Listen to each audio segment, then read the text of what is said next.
monsieur Ousmane Ndoye bokk ci parti LD Debout moom la ñu dalal tey ci seen émission parole à la commune monsieur Ndoye ginnaaw biñ la nuyoo di la dalal jàmm ci sa émission parole à la commune dañuy bàyyi rek nga daal di présenté wu tuuti ngir nit ñi gën laa xam bu baax a baax suñ ne la tey kan mooy Ousmane Ndoye lan nga ñuy tontu. jërëjëf d'abord monsieur Niass ci invitation bi nga ma defal man dëkk maa ngi tudd Ousmane Mamadou Ndak Ndoye loolu mooy suma vrai tour même si Ousmane Ndoye lañ ma gën a xamee ma nekk ci wàllu politique parce que loolu moo je pense indi émission bi donc conseiller municipal la ci commune HLM nekk aussi conseiller municipal ci ville de Dakar ma jóge ci parti LD Debout donc nekk ci militant bu yàgg-yàgg nekk fa tey membre direction nationale du parti bi nekk chargé donc de l'organisation nekk aussi bien sûr membre bureau politique gu Ligue démocratique Debout fii ci Dakar tam man maay secrétaire général fédération bu Dakar donc mu ëmb commune yi nekk ci espace su département bi yëpp donc ñu jox ma honneur ma diriger donc fédération boobu. D'accord tey jii buñ la laajoon naka la LD Debout di porté wu est-ce que on peut dire qu'aujourd'hui LD Debout se porte bien. waaw je pense que ñëpp mën nañu seede que tey suñuy lim ay parti tey Sénégal yu am solo mënuñoo bañ a lim LD Debout dinañ ne Sénégal am na plus de 300 partis mais je pense que ci 300 partis yëpp suñu ne yan parti ñooy génnee ay idées yan parti ñooy taxawal askan wi yan parti ñooy def ay propositions pour que réew mi ñu mën ko yor bu gën a baax je pense que mënuñu ci bañ a boole LD Debout et donc ñi parti yi gën a actif mën naa ne tey ci échiquier politique bi peut-être su ma ci lim juróom benn lañ ci mën a lim te ci ñooñu LD Debout mi ngi ci donc ci parti boo xam ne peut-être mën nañ ne mi ngi ci reconstruction parce que yéen ñëpp xam ngeen fi mu jóge parti boo xam ne donc mi ngi jóge ci xeex bi ñu amoon ci biir Ligue démocratique ñu dem ba suñu ñi ñu àndaloon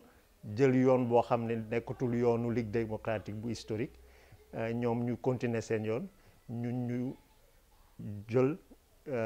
continuer jël choix bu continuer yoon bi nga xam ne moom la fondateur u Ligue démocratique tegoon donc ci liggéey boobu lañ nekk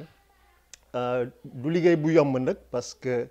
yéen ñëpp xam ngeen Sénégal tey ni mu tëddee maanaam politique daf fi yàqu population yi foo leen dégg ñu ne politiciens ñëpp a yem alors que suñu taxawee gëstu xam ne ñëpp yemuñu am na ñoo xam ne fi ñu newoon ba tey taxawal askan bi di xeexal askan bi foofu lañ nekk ba léegi leneen yóbbuwu leen et ci combat boobu lañ nekk et am yaakaar ne askan wi dina mës a ràññee ñan ñoo taxaw ci ay intérêt ak ñan ñoo xam ne politique politicienne ak ut poste ak ut xaalis moo leen tax a jóg. ci biir politique du Sénégal ba tey gis nañu yéen ak yeneen parti lu ci mel ni ACT lu ci mel ni RV ak Tekki tey jii yéen a booloo nekk benn côté ci biir opposition bi naka seen ànd foofu naka seen ànd bi na demee foofu ci biir congrès de la Renaissance démocratique. Alors congrès de la Renaissance démocratique du leneen lu dul continuation li nga xam ne moom la Ligue démocratique Debout mës a wax maanaam réew mi suñu ko bëggee tabax il faut que ñi nga xam ne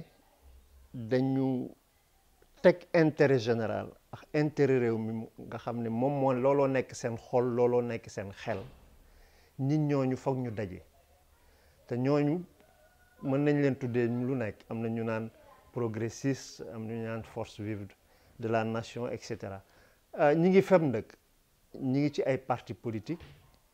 jigéen ñi yeex góor ñi may wax ñi nga xam ne réew mi moo leen tax moo leen soxal ñu gëm réew mi bëgg réew mi mu jaral leen sacrifice yu nekk ñooñu foo dem fekk leen fa am na ñu nekk ci parti politique am na ñu nekk ci organisation société civile ñi ngi fépp dañu ne nag ñooñu il faut que ñu daje parce que tant que dajewuñu ba mën a am doole ñi nga xam ne noot askan wi lekk alalu askan wi dundee ci ñaxu askan wi ñooñu dañuy continuer di am doole di yor nguur gi di yor réew mi di ko jëmalee toujours yoon boo xam ne du baax te loolu mooy indi toujours depuis mën naa ne ñu jël suñu indépendance mënuñoo jóge ci ndóol donc loolu moo indi ñu ci suñuy waxtaan yi nga xam ne toujours dañ koy waxtaan ak yeneen force vive yi ñu dem ba ne am na solo puisque ñu ngi jóge woon donc ci élection présidentielle que ñu teg kuréel boobu kuréel bi nag jógewul ci leneen lu dul appel bu ñu def ne force vive de la nation yëpp nañu daje pour que véritablement ñu mën a liggéey ci loolu maanaam dajale ñi nga xam ne vraiment dañu am gis-gis ne réew mi dafa war a changer am gis-gis ne dañu war a teg intérêt général en avant ñooñu ñëpp daje pour que ñu loolu ñu mën ci dem créer li ñuy oowee alternative li am solo aussi ma war ko yokk ci loolu mooy que CRD bi du lu tëju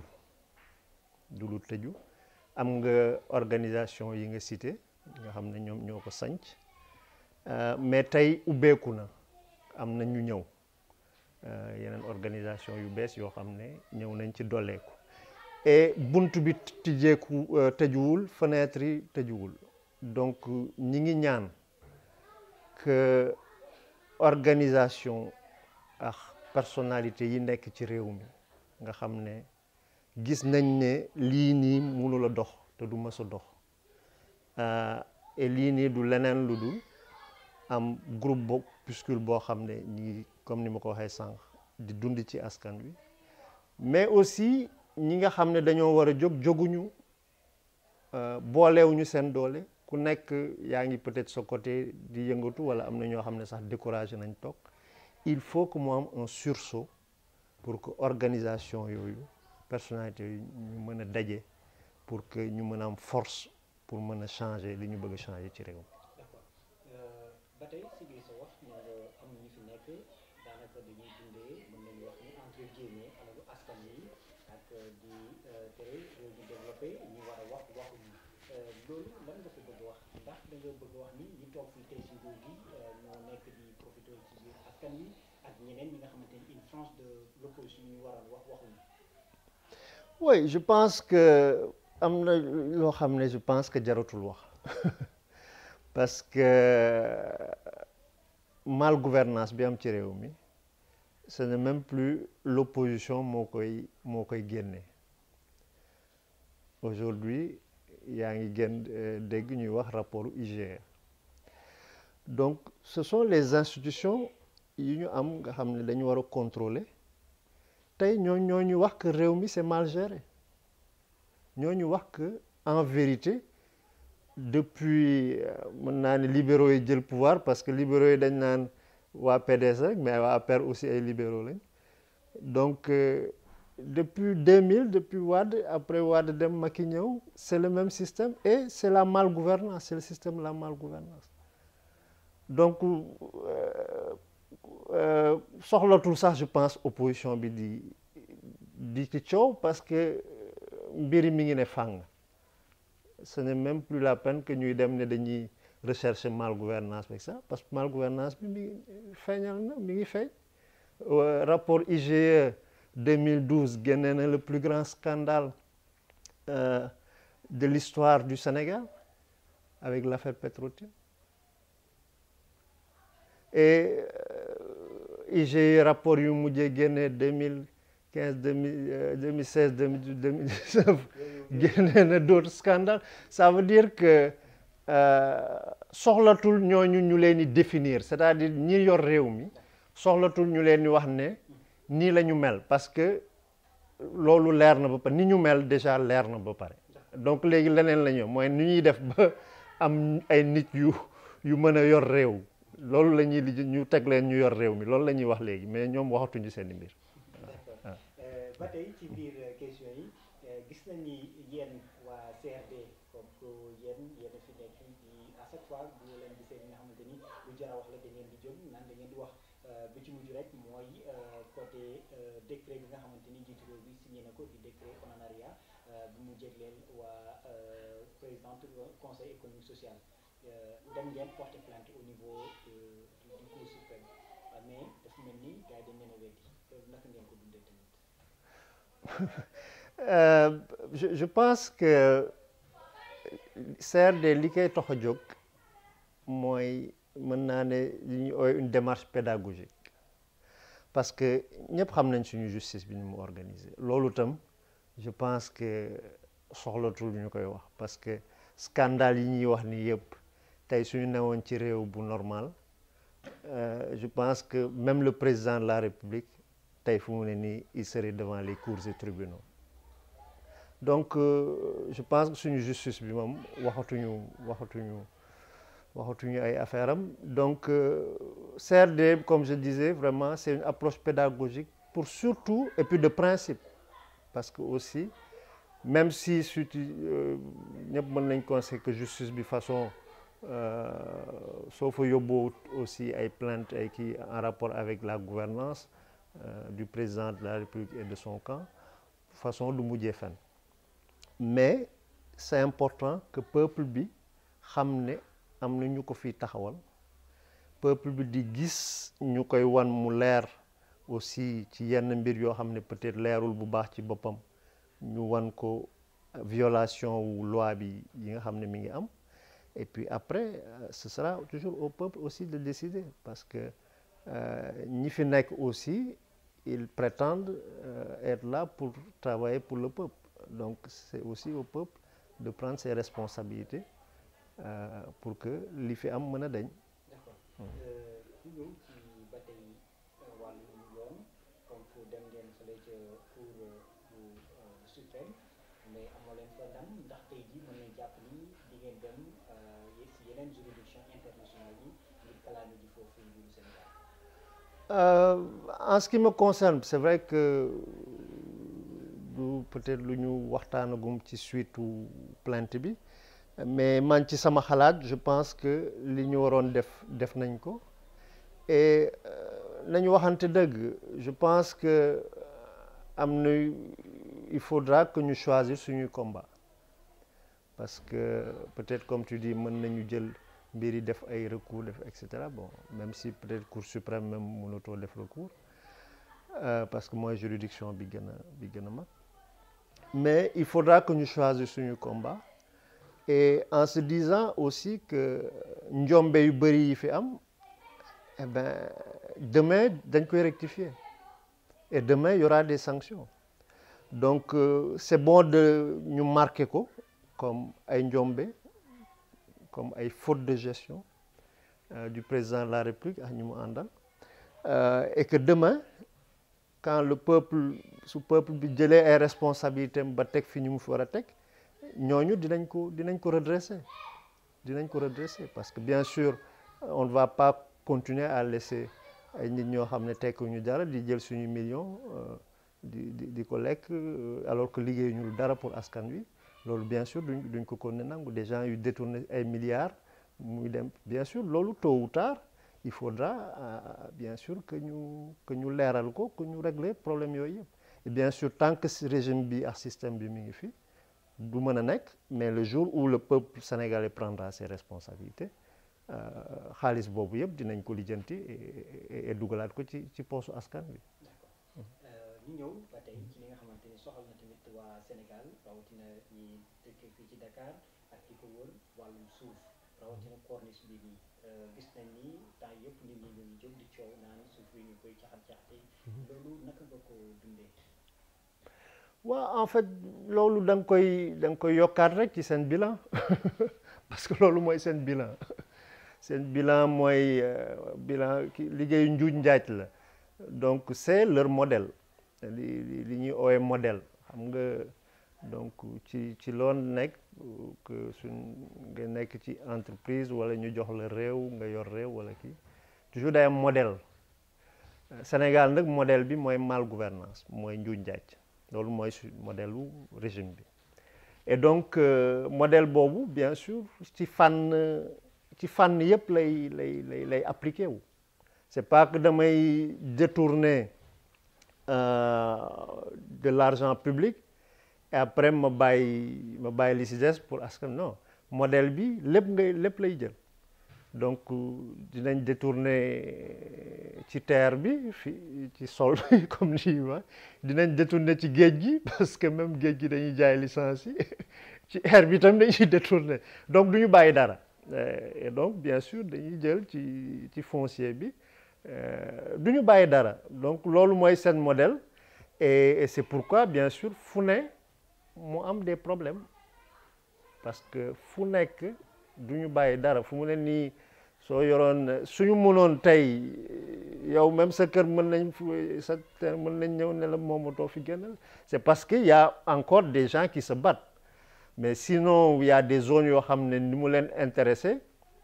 mën nañu ñëw sax ne yenn population yi dëkk fii génn leen ñu jël ko parce que c'est des gens yoo xam ne du ñu doyal donc dinañ continuer ça a commencé depuis Wade jël na fu ne distribuer ñu jël entre ñoom et ça continue ils vont prendre ça aéroport bi donc dinañ commencé nañ ko séddoo fu ne ci àll bi fu ne du ñu bàyyi dara et donc amul secret c'est-à-dire c'est le système qui est comme ça et donc amul beneen issue bu dul xeex il faut que les populations s'organisent et je suis heureux que vraiment tey ñu am une jeunesse bu commencé yee parce que jeunesse bi tey ñoom ñoo commencé léegi jël les choses en main donc les Y en a marre les frappes dégage vraiment aujourd'hui les mouvements donc qui se sont organisés tey ba jël ñoo lànk avec des forces politiques bon ñun ñi ngi ci waa LD Debout bien sûr pour que vraiment ñu mën a réveiller un peu le peuple et puis fédérer leen boole lutti pour que ñu mën a teg réew mi quand même mu jaar ci yoon parce que nag affaire bi finalement day niru leneen parce que day niru leneen comme si peuple jaam la donc c'est cette minorité là qui ne représente absolument rien ñoom ñooy ñëw lu nekk ñu bëgg ko akimu voilà. ñu ñëw ci mbir mi nga xamante ni mën nañu wax ni desul ginnaaw ci polémique bu ne feng wekk fan yi ci biir Sénégal mooy wàllum gazelle oryx yi loolu naka nga ko dundee ak tey bi boo déggee ni am na ay animaux yi nga xamante ni yu espèce yu rare la jàpp nañ leen transféré leen ba am ñu siy dee naka nga ko dundee. Bon, je pense que c'est un peu toujours dans li ñuy oowee cette culture de l'impunité en fait loolu la parce que ñu dénk la un ministère bon nga war a gérer sauvegarder la faune et tout ça bon mais on privatise les choses ça li peuple bi moom li askan bi moom li état bi moom yow da nga koy jël nga dem nga dugal ko ci say réserves personnelles donc et après je veux dire suñ lay laaj sax tu dis bon loolu duma ci tontu sax donc c'est comme si vraiment tu n'as de compte à rendre à personne damay def lu ma neex après ci am na. moom nee na déjà gazelle yi moom jënd ko may ñu ko alalu Sénégal. oui transféré donc am ñu ci dee. Oui, oui, oui. En fait, c'est ça. C'est-à-dire, d'abord, c'est quand même assez grave parce qu'il y a un conflit d'intérêts. Parce que yow liñ la dénk nga war ko gérer pour ñëpp, pour réew mi la ko dénk. Donc réew mi la ko dénk, bien sûr, président de la République moo la nommé ci position boobu ñu jox la responsabilité boobu. Yow donc ngay jël ces biens-là qui sont des biens yu askan wi moom nga ñëw di ko et puis dégg naa léegi même yamul sax ci moom rek léegi jox na ci yeneen xaritu ministre. Mais c'est vrai, c'est un autre scandale, mais encore une fois, damay répété wu rek, c'est le modèle. C'est le modèle. Donc du ñu bàyyi dara waxoon naa la bàyyiwuñu terre bi bàyyiwuñu suuf si bàyyiwuñu géej gi bàyyiwuñu air bi mais bàyyiwuñu aussi mala yi donc c'est le même système qui continue et malheureusement loolu noonu la ñuy xalaatee parce que pour ñoom mbir mi dafa mel ni ñoom moom réew mi et mën nañ ko saax-saaxee nu leen neexee mën nañ ko pàccoo ni mu leen neexee et après ils n'ont de compte à rendre à personne parce que soo leen laajee sax ñoo la loolu man duma ci waxati et loolu mooy wane ne amuñu benn respect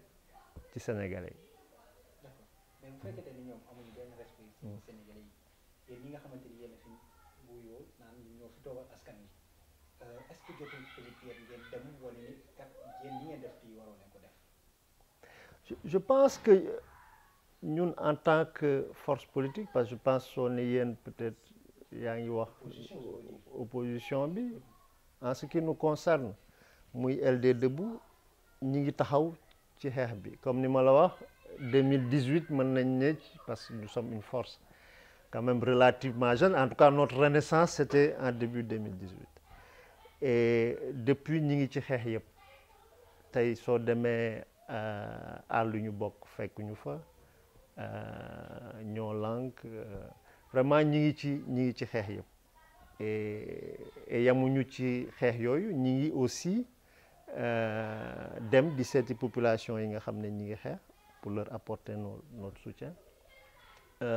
mais surtout liggéey bi gën a am solo bi ñuy def mooy ñi ngi conscientiser askan wi et je pense que aussi émission bi ñuy def ni ci loolu lay kii parce que suñu vision mooy que ñu liggéey ba nga xam ne Sénégal day am citoyen yu bees yu jóg ñoo xam ne dañuy yeewu mën a engagé wu pour seen réew ba nga xam ne réew mi dinañ ko mën a yor bu baax parce que nag il faut que ñu waxante dëgg soo jëlee Ousmane Ndoye nga teg ko mu nekk président de la République te amul dara kenn kuy jóg kuy contester kuy def dara ma nekk di lekk samay ginaarax ma la samay njaboot di noos di yéeg samay avion di ñëw te kenn du wax dara may dundee ci alalu askan bi kenn du wax dara damay continuer parce que dafa neex may jëlal alal di rawale di tabax ay château à l'étranger dafa neex donc du ma changer la seule manière pour ma changer il faut que askan bi jóg ne ma du lii moo tax ñu fal la et donc ci ñun ci liggéey boobu lañ nekk yee askan wi waxtaan ak ñoom pour que ñu xam ne ñoom itam dañu am responsabilité parce que foofu je pense que aussi homme politique yi dañu ci juum ou en tout cas naxe la parce que naxe bi gën a mag bi ñu defal le peuple sénégalais mooy di ko wax ne yow fal ma rek après man je vais régler tous tes problèmes yow na nga toog sa salon toog sa kii di naan ataaya man dinaa régler yëpp loolu naxe la loolu mënul nekk il faut que citoyens yi jël seeni responsabilité nit soo ko falee da nga koy saytu di xool li muy def et ça on le voit dans tous les pays même dans les plus grandes démocraties quand le président fait une faute tu vois des millions de gens ñoo taxaw ci buntu palais un ministre qui fait une faute des milliers de gens sortent et nekk ministre bi fa mu wàcc donc c'est comme ça qu'on construit un pays mais c'est pas que on laisse une minorité d'hommes politiques ñoo xam ne peut-être matuñu sax 10 000 sur 15 millions d'habitants ne leen yéen a war a régler problème mu réew mi problème mu réew boobu du mës a régler wu il faut que chaque Sénégalaise et chaque Sénégalais prenne ses responsabilités en tant que citoyen loolu mooy tax suñu réew mi mën a jëm kanam. mais ci biir loolu mooy le fait que ngeen woo askan wi ñu ñëw bàyyi xel ci nguur gi nu mu yoree réew mi xam nañ ne chaque Sénégalais mënul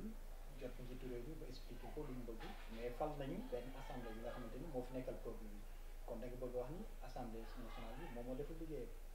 ah yow xam nga assemblée nationale bi ma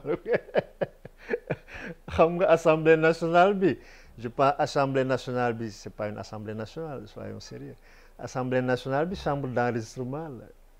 parce que des députés yu taxaw naan laan député président la kooku jeexal na wax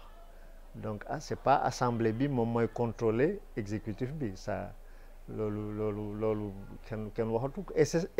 c'est ça aussi je pense que ça aussi le peuple sénégalais daf ci war a yeewu parce que tu mënoo fal benn président de la République élection législative ñëw président bi daje toog ci bureau tànn député am après yow nga fal député yooyu ah ben bien sûr que assemblée boobu du mën a superviser ou du mën a contrôler le président de la République ou le gouvernement c'est pas possible parce que moo leen tànn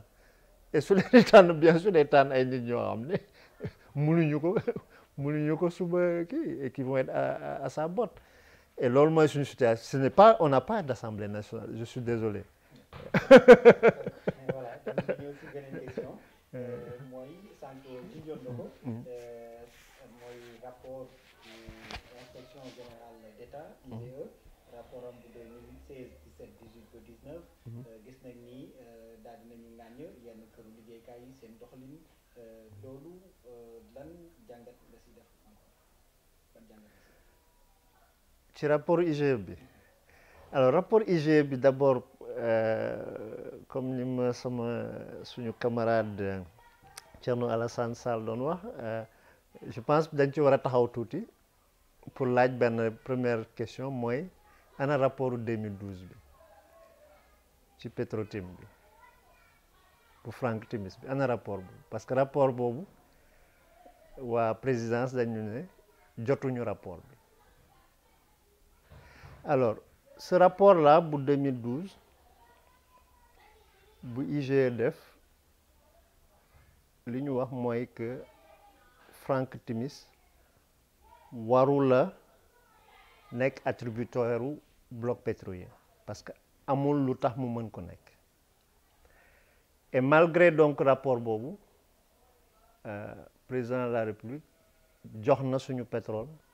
Franck Timis jël pétrole bi dem jaayaat ko après le scandale bi éclaté BBC def enquête mu génn et BBC lu mu wax mooy que Sénégal ci loolu noonu ci signature président de la République boobu perdre na ci 10 milliards de dollars 10 milliards de dollars mooy 5000 milliards de francs CFA yoo xam ne dañ koy perdre fii ak des dizaines d'années parce que li Sénégal waroon na moom ñu jox ko Timis donc jël na dem jaay ko BP et donc BP fay na ko ci déjà xaalis mais peut-être da koy continuer suñuy exploiter chaque yi lu ñu jaay ñu jox ko ci et à terme dina dem ba nekk 5000 milliards de francs CFA 5000 milliards de francs CFA soo jàppee hôpital dañ ne hôpital yi en général 20 milliards en tout cas bu Sédhiou bi nañ 20 milliards lay jar mën nga ci tabax donc normalement 250 hôpitaux 5000 milliards peut-être soo ko investiroon ci économie réew mi fii à ay 10-20 ans peut-être mën nga ci am peut-être 5 millions d'emplois pour nos jeunes 5 millions d'emplois pour nos jeunes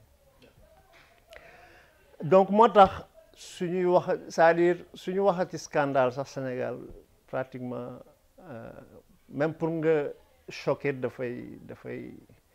jafe parce que parce que am nañu avec ce scandale-là le plus gros scandale de l'histoire du Sénégal parlant de notre budget national. Donc oui ci rapport IGE laa lay wax parce que li may wax ni rapport IGE 2012 donc pour te dire en fait lu tax may fàttali loolu c'est pour te dire que am na scandale bi gën a mag ci histoire du Sénégal IGE moo ko génne et ba tey nii je veux dire loolu demul fan yóbbu nee nañ dañu porter plainte procureur am ubbi dossier machin après ñu non y a rien à voir circulé donc li IGE génnee cette fois-ci muy rapport 2016 2017 2018 2019 je veux dire il y a encore énormément de scandales mais yow xam nga ne comme Sénégalais que du mujj fenn de la même manière que le scandale des 5000 milliards mujjul fenn du mujj fenn et peut-être on peut c'est important je suis d'accord que quand même ñu génnee les faits saillants yi nga xam ne mi ngi ci rapport yooyu bi ma ci gën a scandalisé mooy les 8 milliards yi nga yuñ ne le collège de l'ARTP dañu ko mën naa ne mayaat benn compagnie téléphonique xaw ma nag kan la ci compagnie yi loolu après c'est à vous journalistes tam ngeen lijjanti loolu ba mu leer parce que binduñu ko ci binduñu turi ci rapport yi loolu aussi c'est un problème IGE semble vraiment ci rapport yi def tout ba mu am un peu d'opacité ba du ñu xam kan moo def lan mais en tout cas boobu c'est quand même extrêmement grave parce que c'est 8 milliards yu waroon bu alalu askan wi bi ñu waroon nga xam ne dañu ko soxla un pays pauvre comme le Sénégal ak urgence yu ñu am ñu ne dañuy bàyyi noonu 8 milliards et sur une base illégale parce que amuñu et IGE moo ko wax c'est illégal amuñu dara mayu leen ñu mën a maye 8 milliards à une compagnie téléphonique xaw ma Orange la xaw ma Expresso la xaw ma Free Tigo en tout cas loolu il faudra yéen tam ngeen jàpp ci pour mu leer parce que xaalis bi ñuy wax ni yëpp aussi du xaalisu opposition bi du xaalisu Sénégalais ñëpp la waaw. ñu ñëw ci peut-être mën naa ne avant-dernière question mooy tey jii nii xam nañu si tout se passe bien année 2021 si dañu jàpp élection locale yi ndax au niveau de LD Debout yéen a koy waajal ak booba est-ce que da ngeen nar a dem en coalition. Oui je pense que élection yi locales yi élection yu am solo la parce que souvent aussi élection locale yi day nekk benn étape boo xam ne soo ko réussir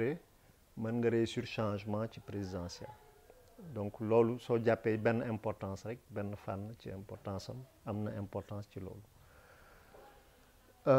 ñaareelu importance bi mooy que il faut que aussi au niveau local que ñu mën a am ay exécutifs de qualité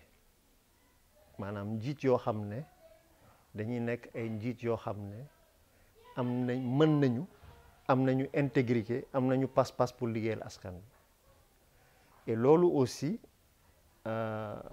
il faut que citoyens yi taxaw ci parce que maires yi aussi ñoom ñooy exécutif de proximité problème yi nekk ci quartier yi ñoom ñoo koy régler quelquefois même ñoom ñooy créer problème yi nekk ci quartier yi parce que quelquefois ñu jaay ay espace fii am yu ñuy def yoo xam ne day yokk problème mu gox yi donc il faut que population yi xam ne élection yooyu aussi ay élection yu am solo la parce que day jouer aussi ci seen dund et ñun au niveau de LD Debout xam nañu importance élection locale yi ci fànn yooyu ma wax et donc ñi ngi ci gëstu ñi ngi ci xalaat bien sûr programme calendrier électoral bi yëpp perturbé parce que xam ngeen avec ce régime là ni ñu def ba tey ba léegi élection yi waroon na am bu yàgg mais de report en report xamatuñu sax kañ la mais li ci am solo mooy il faut que les populations ñu gën a intéressé wu à la chose publique muy seen mbiru gox muy mbiru état bi à tous les niveaux ñu gën a intéressé wu gën a yeewu ci ñu bañ leen nax di leen jox ay 5000 10 000 ak ay tissus pour ñuy tàccu di ki mais ñu yeewu xam lan la ñu bëgg ci seen gox ci seen réew et ñuy waxtaan seeni biir organiser wu et avec ñi nga xam ne vraiment ay organisation politique ou organisation civile ñoo xam ne vraiment ay nit ñu bëgg seen réew la am yitte ci intérêt général bëgg tabax réew mi et ñu ñëpp ñu ànd pour mën a def changement bi ci war donc ñun loolu mooy suñu vision vraiment dajale les forces vives de la nation aussi bien wax naa ko sànq au niveau national mais aussi au niveau local pour que vraiment ñi nga xam ne am nañu bëgg-bëgg ci seen réew ci seen gox ñu mën a dajaloo pour song élection yi aussi et mën a commencer au niveau local di wane parce que aussi au niveau local heure boo jëlee mairie et cetera di nga am possibilité appliquer li nga xam ne déjà yow moom nga bëgg a appliquer au niveau national nit ñi gis ay exemple de bonne gouvernance yoo xam ne suba dina leen gën a may mën naa ne confiance pour que ñu ne ñii ni ñu gisee ni ñu liggéeyee au niveau local ku leen jox réew tam war nañ ko mën a liggéey bu baax donc ci loolu lañ nekk. Une toute dernière question. Union européenne décidé na day fermer frontière am aérienne. Sénégal gis nañu réponse du gouvernement bi répondre. loolu ban lecture la si def. Je pense que il faut d'abord, bon, je veux dire de manière très, très lucide, ñu analyser décision Union européenne boobu xam je veux dire parce que joxe nañ ay critères et cetera et tout ça il faut que ñu analyser xool est-ce que ñun critères yooyu ñi ngi ci biir wala bokkuñu ou bien respecté wuñu critères yi parce que su ñu ne par exemple tel pour nga mën a sa dëkk mën a indi ay ressortissants ou bien ñu ubbi seen espace il faut que pendant un certain temps ce nombre de cas wàññeeku il faut ñu xool est-ce que ñun ñu ngi ci critère parce que aussi il faut que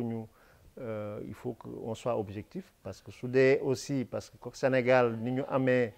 sañ-sañu ne dañuy tëj suñu frontière pour tel pays sur la base de telles conditions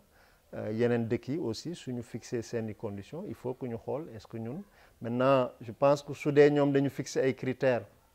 et que critères yooyu ñun ñu répondre ci là nag ça devient autre chose ça su dee dañu fixer ay critères wala ñu fixer ay critères ba pare am pays yoo xam dañ leen defal exception ñuy dugg alors que ñun defuñu exception là aussi on peut dire qu'il y a de la discrimination et donc loolu il faut que ñu analyser ko de manière assez lucide et sur la base de cette analyse on peut prendre une position pour critiquer ou bien pour nous remettre en cause parce que si aussi nous avons mal géré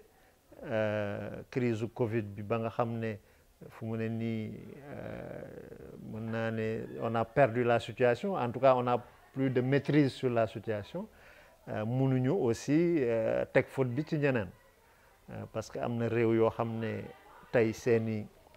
cas mi ngi wàññeeku ñu ngi ci courbe descendante ñun par contre ñi ngi yéeg ñu ngi ci courbe ascendante et en vérité lu tax même peut-être les nombres de cas àggul niveau mu àgg c'est parce que en fait ñun au lieu d'augmenter les tests comme dans beaucoup de pays ñun ñi ngi wàññi tests yi alors que dans la norme on doit augmenter les tests pour mën a xam ñan ñoo feebar pour mën a maîtriser kii bi mais c'est comme si nous on avait démissionné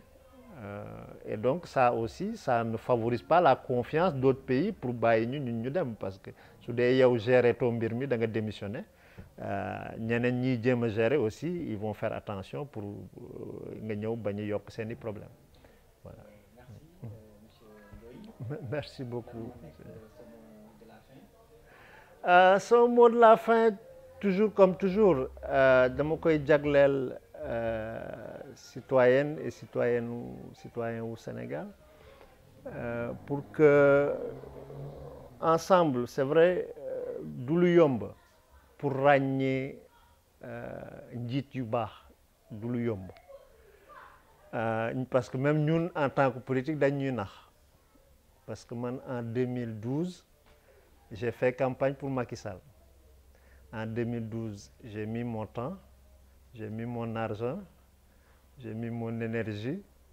et même j'ai mis même ma crédibilité parce que dem naa ci sur la base du programme bi mu proposé woon dem naa pour convaincre des gens et wax leen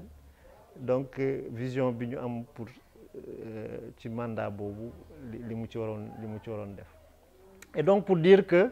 yombul. Et malheureusement bon j'ai vu moi après peut-être am na ñoo xam ne il a fallu des années pour ñu yeew mais moi après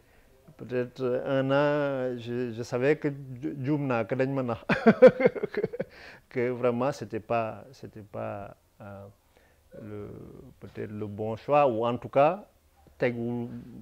du li mu waxoon li mu bëggoon def waxu ko donc et donc mais terewul du ñu bàyyi parce que sa réew munoo bàyyi parce que soo bàyyee mooy bàyyi nga génération yi ñëw bàyyi nga leen lu ne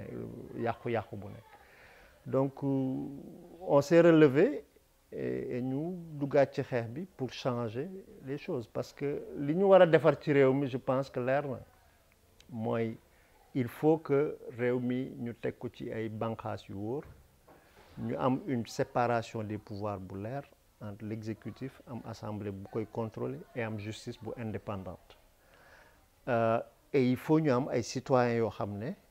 aussi du rek dañuy dem chaque 5 ans dem voter rek après ñëwaat toog seen salon et seen kii yaakaar ne mbir yi day changer non il faut que ñu am ay citoyens comme ñi nga xam ne vendredi keroog dem nañu marché pour dire que réew mi warul doxee ni donc il faut ñu am loolu il faut ñu am ko et donc